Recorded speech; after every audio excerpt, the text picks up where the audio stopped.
hidup dengan tujuan.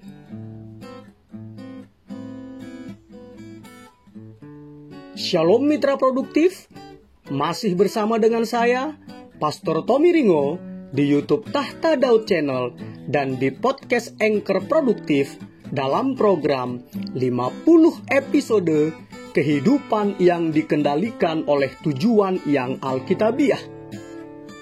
Untuk apa kita ada di dunia ini? Episode 40.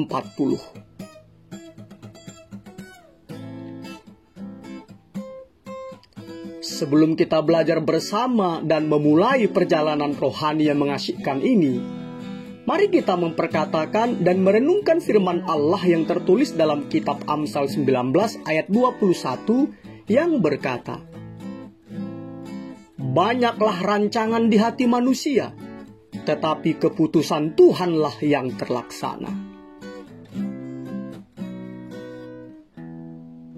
Dari ayat tersebut kita diingatkan bahwa hidup dengan tujuan yang ditetapkan Allah bagi kita adalah satu-satunya cara untuk benar-benar hidup. Lain dari itu hanya sekedar hidup saja.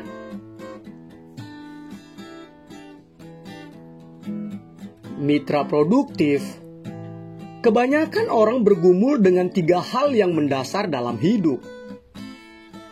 Yang pertama adalah identitas. Siapakah aku? Yang kedua adalah harga diri. Apakah aku berarti? Dan yang ketiga adalah pengaruh. Apakah dampak atau pengaruh yang dihasilkan oleh kehidupanku? Jawaban untuk ketiga pertanyaan tersebut terdapat di dalam 5 tujuan Allah untuk Anda. Luar biasanya adalah begitu Anda mengetahui apa yang Allah ingin Anda lakukan, berkat datang ketika Anda melakukannya. Dan sekarang, karena Anda telah mengetahui tujuan Allah bagi kehidupan Anda akan berbahagia jika Anda melakukannya.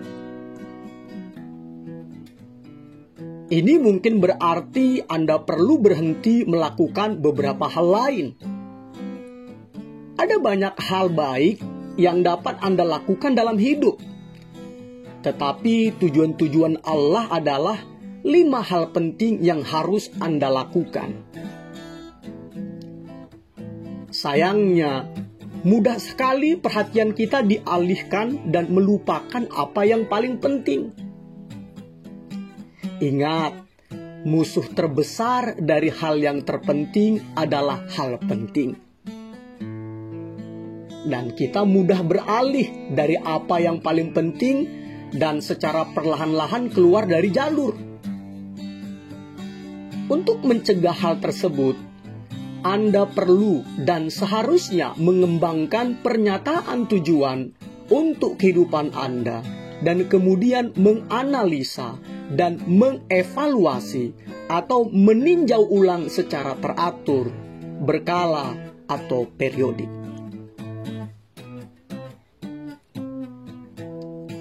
Seperti yang dilakukan oleh perusahaan Jepang Komatsu, pembuat alat-alat industri.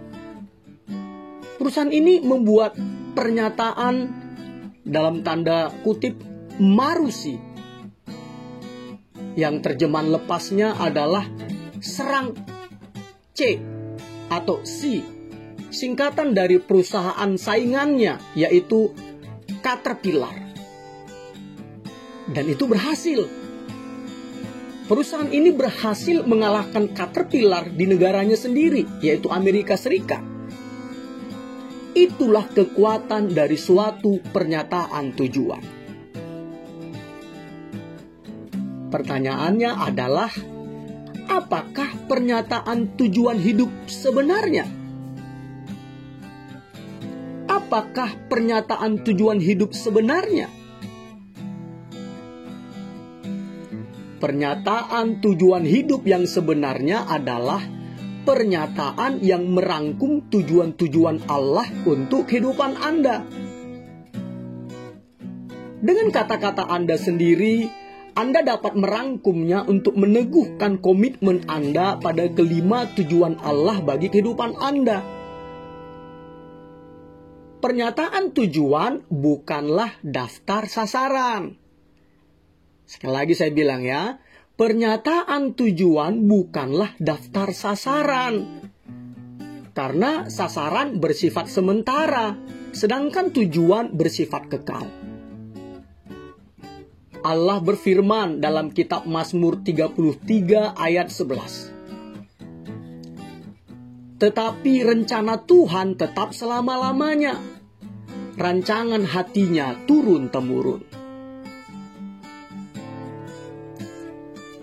Pernyataan tujuan hidup yang sebenarnya adalah pernyataan yang menunjukkan arah hidup Anda. Menuliskan tujuan Anda di atas kertas dan menempelkannya di tempat-tempat strategis, baik itu di rumah maupun di tempat kerja, akan memaksa Anda untuk berpikir secara spesifik tentang jalan hidup Anda. Pernyataan tujuan hidup tidak hanya menunjukkan dan memperjelas apa yang ingin Anda lakukan dengan waktu, hidup, dan uang Anda, tetapi juga menunjukkan apa yang tidak akan Anda lakukan. Firman Allah dalam kitab Amsal 17 ayat 24. Pandangan orang berpengertian tertuju pada hikmat, tetapi mata orang bebal melayang sampai ke ujung bumi. Pernyataan tujuan hidup yang sebenarnya adalah pernyataan yang mendefinisikan dalam tanda kutip sukses untuk Anda.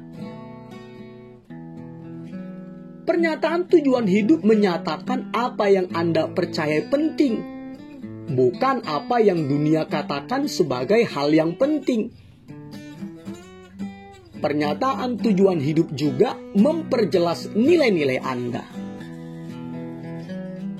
Firman Allah dalam surat Filipi 1 ayat 9-10. Dan inilah doaku, semoga kasihmu makin melimpah dalam pengetahuan yang benar dan dalam segala macam pengertian, sehingga kamu dapat memilih apa yang baik, supaya kamu suci dan tak bercacat menjelang hari Kristus. Pernyataan tujuan hidup yang sebenarnya adalah pernyataan yang menjelaskan dan memperjelas peranan Anda. Anda akan memiliki berbagai peran yang berbeda di berbagai situasi yang berbeda. Tetapi tujuan Anda tidak akan pernah berubah. Tujuan-tujuan hidup Anda lebih besar dari peran apapun yang akan Anda lakukan dan miliki. Pernyataan tujuan hidup yang sebenarnya adalah pernyataan yang mengekspresikan akronim SHAPE Anda, SHAP, yaitu S-nya spiritual gift, karunia-karunia rohani, hanya adalah heart, gairah Anda, A-nya adalah abilities, kemampuan-kemampuan Anda, P-nya adalah personality atau kepribadian Anda, dan E-nya adalah experience, pengalaman-pengalaman Anda. Pernyataan tujuan hidup mencerminkan cara-cara unik Allah dalam menciptakan Anda untuk melayani Dia. Mitra produktif, luangkanlah waktu untuk mencatat atau menuliskan pernyataan tujuan hidup Anda. Lakukanlah segera, tetapi jangan terburu-buru.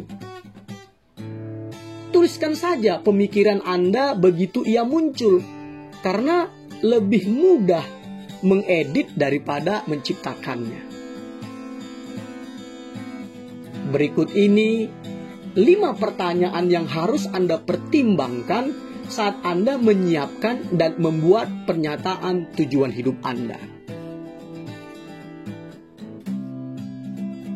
Pertama, apa apakah yang menjadi pusat kehidupanku?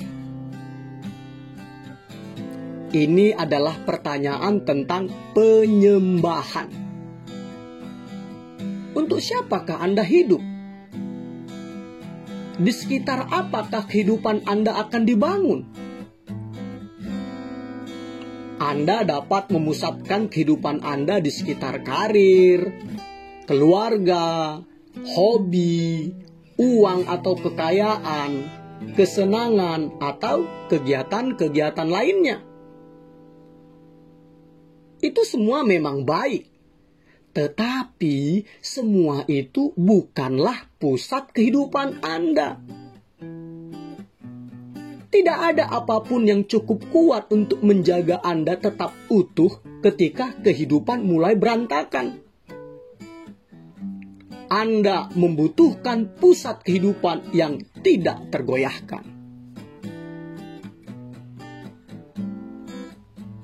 Sebenarnya mitra produktif, apapun yang menjadi pusat kehidupan Anda adalah Tuhan Anda. Ketika Anda memberi dengan mendedikasikan hidup Anda kepada Kristus, Kristus masuk ke pusat kehidupan Anda. Tetapi Anda harus menjaganya supaya Kristus tetap di pusat kehidupan Anda melalui penyembahan. Efesus 3 ayat 16-17. Bagaimanakah Anda tahu bahwa Allah menjadi pusat kehidupan Anda? Jika Allah menjadi pusat kehidupan Anda akan menyembah. Jika tidak, Anda khawatir. Kekhawatiran adalah tanda peringatan bahwa Allah telah terpinggirkan dari pusat kehidupan Anda. Tetapi ketika Anda menempatkan Allah kembali ke pusat kehidupan Anda akan merasakan damai sejahtera lagi.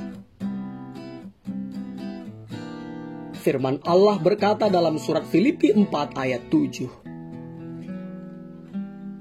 Damai sejahtera Allah yang melampaui segala akal akan memelihara hati dan pikiranmu dalam Kristus Yesus.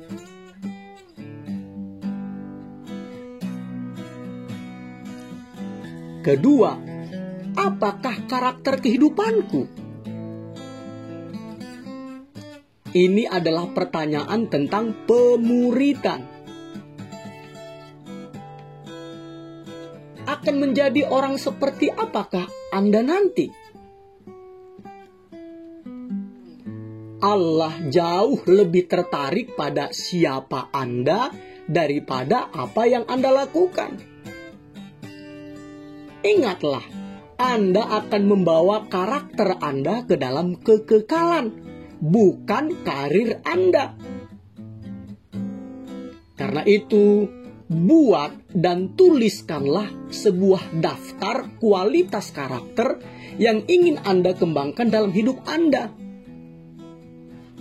Mungkin Anda dapat memulainya dengan buah roh yang tertulis dalam surat Galatia 5 ayat 22-23 atau ucapan bahagia yang tertulis dalam Injil Matius 5 ayat 3-12.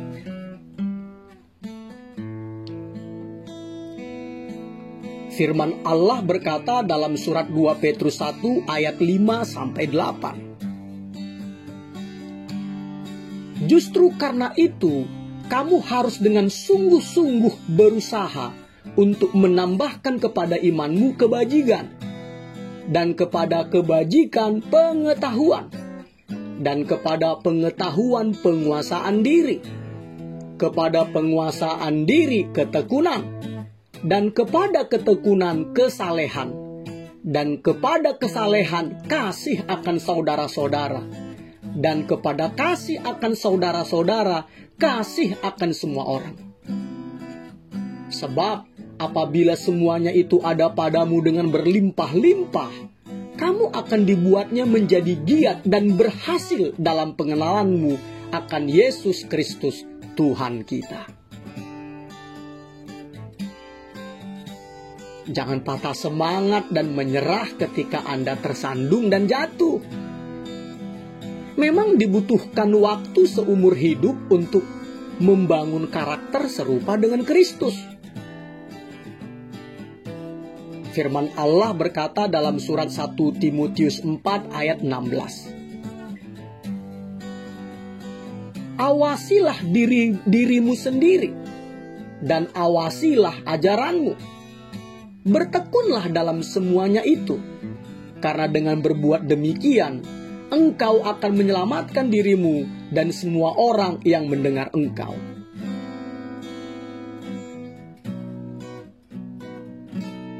Ketiga, apakah yang akan menjadi sumbangsih kehidupan saya? Ini adalah pertanyaan tentang pelayanan. Pelayanan apakah yang akan Anda lakukan dalam tubuh Kristus? Dengan mengetahui kombinasi shape Anda, SHAP Anda, yaitu spiritual gift, karunia-karunia rohani Anda, heart, hati Anda bergairah ketika melakukannya, abilities, kemampuan-kemampuan atau skill atau keterampilan andal Anda, personality adalah kepribadian unik Anda, dan experience, pengalaman-pengalaman unik hidup Anda. Maka peran terbaik apakah yang akan Anda lakukan dalam keluarga Allah? Bagaimanakah Anda dapat membuat perubahan? Apakah ada kelompok khusus dalam komunitas gereja yang sesuai dengan shape Anda untuk melayani? Firman Allah dalam surat 2 Korintus 9 ayat 12 menunjukkan dua manfaat yang luar biasa ketika Anda menggenapi pelayanan Anda. Sebab pelayanan kasih yang berisi pemberian ini bukan hanya mencukupkan keperluan-keperluan orang-orang kudus, tetapi juga melimpahkan ucapan syukur kepada Allah.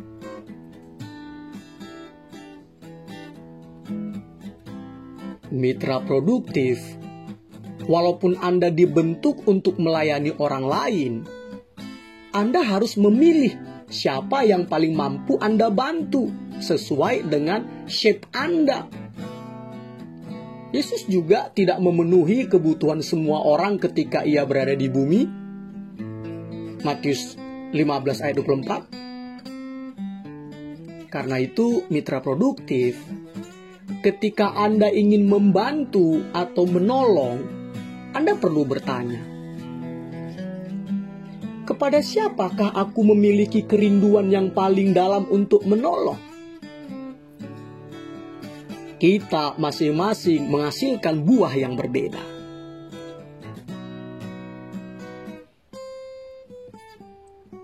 Keempat, apa pesan kehidupanku untuk dikomunikasikan?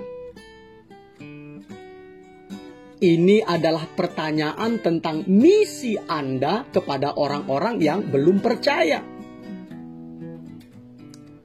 Pernyataan misi ini adalah suatu bagian dari pernyataan tujuan kehidupan Anda. Pernyataan misi Anda harus mencakup komitmen Anda untuk membagikan kesaksian Anda dan kabar baik kepada orang lain. Anda juga seharusnya mencatat daftar pelajaran hidup dan gairah ilahi yang Anda rasa telah Allah berikan kepada Anda untuk dibagikan kepada dunia. Ketika Anda bertumbuh dalam Kristus, Allah mungkin memberikan Anda target khusus sekelompok orang tertentu untuk dijangkau. Jangan lupa memasukkannya ke dalam pernyataan Anda.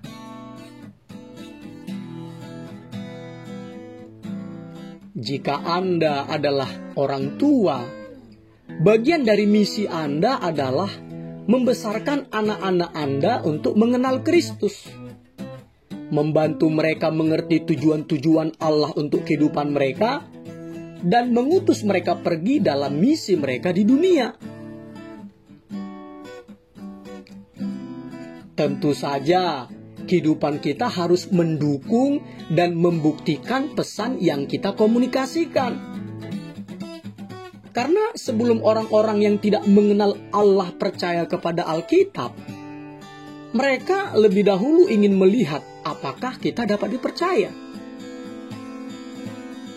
Makanya firman Allah berkata dalam surat Filipi 1 ayat 27.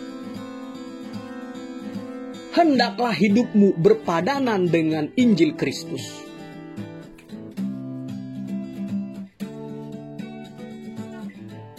Kelima, apakah yang akan menjadi komunitas kehidupanku? Ini adalah pertanyaan tentang persekutuan. Bagaimanakah Anda mendemonstrasikan komitmen Anda kepada orang-orang percaya lainnya dan hubungan Anda dengan keluarga Allah? Di manakah Anda akan menerapkan atau mempraktekkan perintah dalam tanda kutip yang banyak dikutip dalam Alkitab saling dengan orang-orang Kristen lainnya? Dengan keluarga gereja manakah Anda akan bergabung sebagai anggota yang berfungsi? Semakin Anda dewasa, maka semakin besar Anda mengasihi tubuh Kristus dan ingin berkurban untuknya.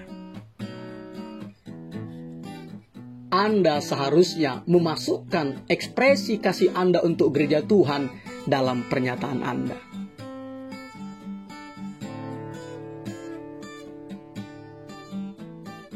Mitra produktif, sementara Anda merenungkan jawaban-jawaban atas pertanyaan-pertanyaan tersebut, masukkanlah ayat-ayat firman Allah yang berbicara kepada Anda tentang setiap tujuan ini. Mungkin diperlukan waktu mingguan atau bulanan untuk membentuk pernyataan tujuan hidup Anda seperti yang Anda inginkan. Karena itu doakan, renungkan, dan didiskusikanlah dengan teman-teman rohani Anda, dan renungkanlah ayat-ayat Alkitab yang berhubungan dengan pernyataan tujuan hidup Anda. Mungkin Anda perlu menuliskannya beberapa kali sebelum menetapkannya sebagai bentuk akhir. Bahkan jika sudah ada bentuk akhir pun, Anda mungkin akan membuat beberapa perubahan kecil seiring berjalannya waktu dan Allah memberikan Anda lebih banyak wawasan, pengertian mengenai shape Anda.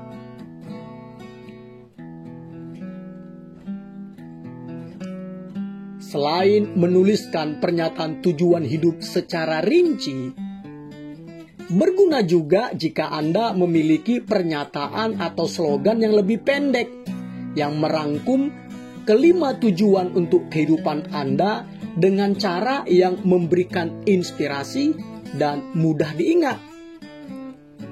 Dengan demikian, barulah Anda dapat mengingatkan diri Anda sendiri setiap hari. Firman Allah berkata dalam kitab Amsal 22 ayat 18. Karena menyimpannya dalam hati akan menyenangkan bagimu, bila semuanya itu tersedia pada bibirmu. Berikut ini ada beberapa contoh. Tujuan hidupku adalah menyembah Kristus dengan segenap hatiku, melayaninya dengan syekku, bersekutu dengan keluarganya, tumbuh menjadi serupa dengannya dalam karakter, melaksanakan misi di dunia, supaya ia menerima kemuliaan. Itu contoh satu. Berikutnya, tujuan hidupku adalah menjadi anggota keluarga Kristus. Contoh dari karakternya, pelayan kasih karunia-Nya, utusan firman-Nya, dan memperluas kemuliaannya. Itu contoh 2. Contoh 3 ya. Tujuan hidupku adalah mengasihi Kristus, bertumbuh di dalam Kristus, memberitakan Kristus, dan melayani Kristus melalui gerejanya, dan membawa keluargaku dan orang lain untuk melakukan hal yang sama. Contoh keempat, tujuan hidupku adalah membuat komitmen besar untuk melaksanakan hukum yang terutama dan amanat agung. Dan contoh terakhir, tujuan hidupku adalah menjadi serupa dengan Kristus. Keluargaku adalah gereja, pelayananku adalah kasihku kepada sesama, misiku adalah memberitakan kabar baik, motivasiku adalah kemuliaan Allah.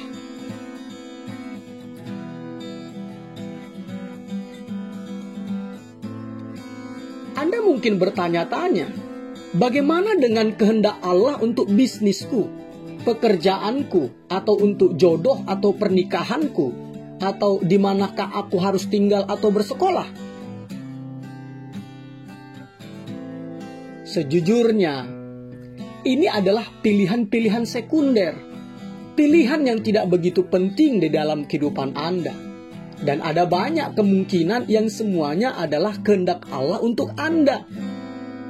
Tetapi, apa yang paling penting adalah bahwa Anda menggenapi tujuan-tujuan kekal Anda dimanapun Anda bekerja atau tinggal, atau dengan siapa Anda akan menikah atau telah menikah.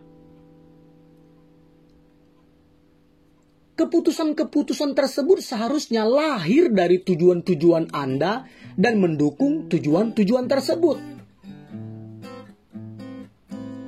Firman Allah berkata dalam kitab Amsal 19 ayat 21. Banyaklah rancangan di hati manusia, tetapi keputusan Tuhanlah yang terlaksana. Arahkanlah pusat perhatian Anda kepada tujuan-tujuan Allah bagi kehidupan Anda, bukan kepada rencana Anda. Karena itulah yang akan bertahan selamanya. Ingat, tidak ada artinya apa yang dikatakan orang lain tentang Anda. Satu-satunya hal yang penting adalah apa yang Allah katakan tentang Anda. Firman Allah berkata di dalam surat 1 Tesalonika 2 ayat 4b terjemahan New Living Translation. Tujuan kami adalah untuk menyenangkan Allah, bukan manusia.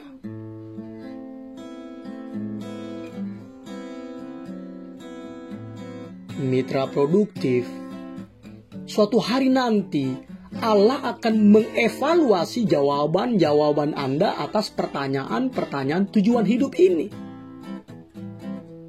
Apakah Anda menempatkan Yesus di pusat kehidupan Anda? Apakah Anda mengembangkan karakter serupa dengan Kristus? Apakah Anda mendedikasikan hidup untuk melayani orang lain? Apakah Anda menyampaikan pesan kehidupan Anda dan menggenapi misinya, yaitu memberitakan kabar baik? Apakah Anda mengasihi dan berpartisipasi dalam keluarganya? Hanya inilah hal-hal yang penting. Seperti firman Allah katakan dalam surat 2 Korintus 10 ayat 13 terjemahan firman Allah yang hidup. Tujuan kami ialah melaksanakan rencana Allah bagi kami.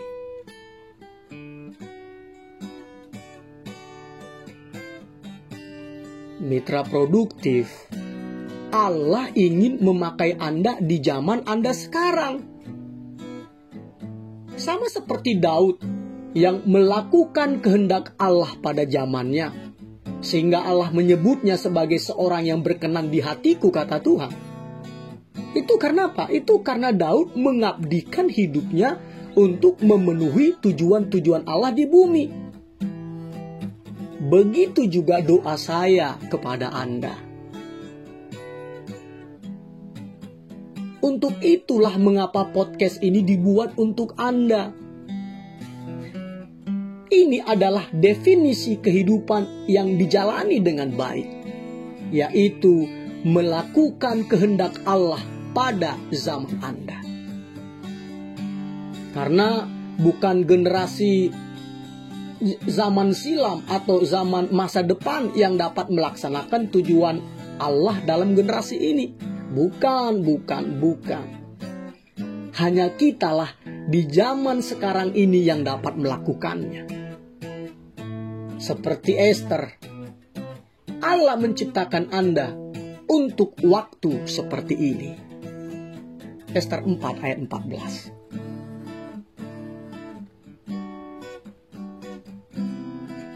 Dan puji Tuhannya, Allah masih terus mencari orang-orang untuk dipakainya. Seperti firman Allah yang berkata di dalam kitab 2 Tawarikh 16 ayat 9a. Karena mata Tuhan menjelajah seluruh bumi untuk melimpahkan kekuatannya kepada mereka yang bersungguh hati terhadap Dia. Maukah Anda menjadi orang yang dipakai Allah untuk tujuannya? Maukah Anda melaksanakan atau melayani tujuan Allah dalam generasi Anda?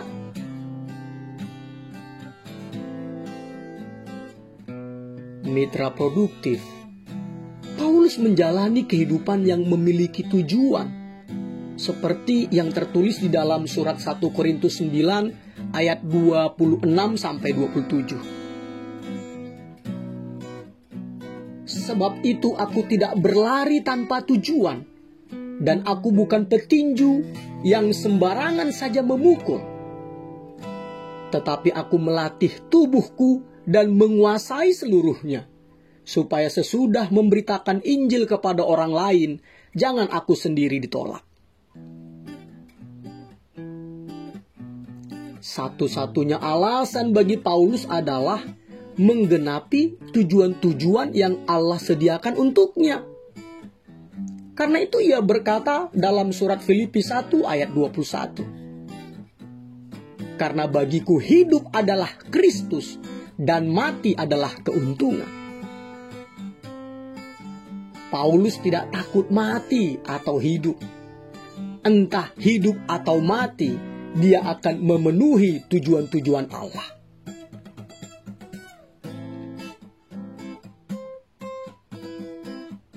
Suatu hari nanti, sejarah dunia ini akan berakhir. Tetapi kekekalan akan ada selamanya. Jika menggenapi tujuan hidup Anda terasa berat, jangan menyerah pada keputusasaan. Ingatlah upah Anda yang akan kekal selamanya. Firman Allah berkata dalam surat 2 Korintus 4 ayat 17. Sebab penderitaan ringan yang sekarang ini mengerjakan bagi kami kemuliaan kekal yang melebihi segala-galanya, jauh lebih besar daripada penderitaan kami.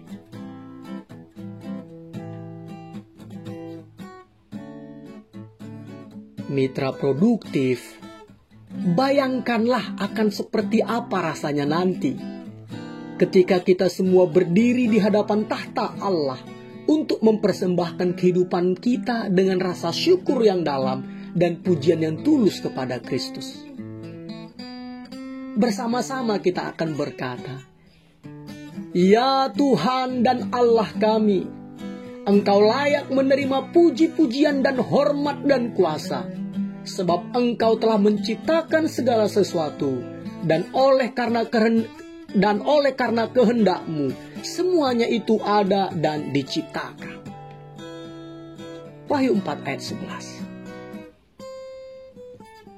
Kita akan memuji Allah karena rencananya dan hidup untuk tujuan-tujuannya selamanya. Haleluya.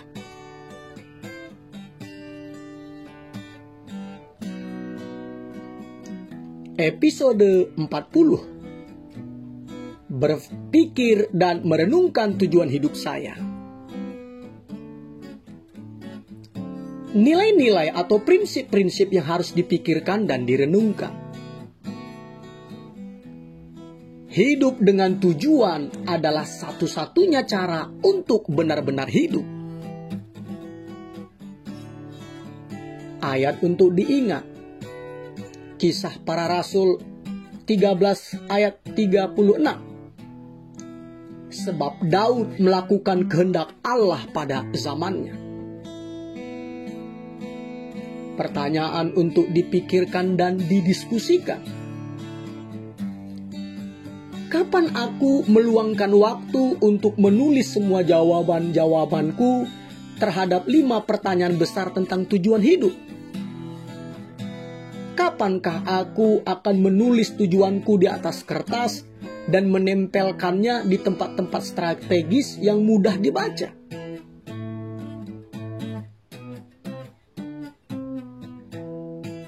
Immanuel, Allah menyertai kita mitra produktif. Amin.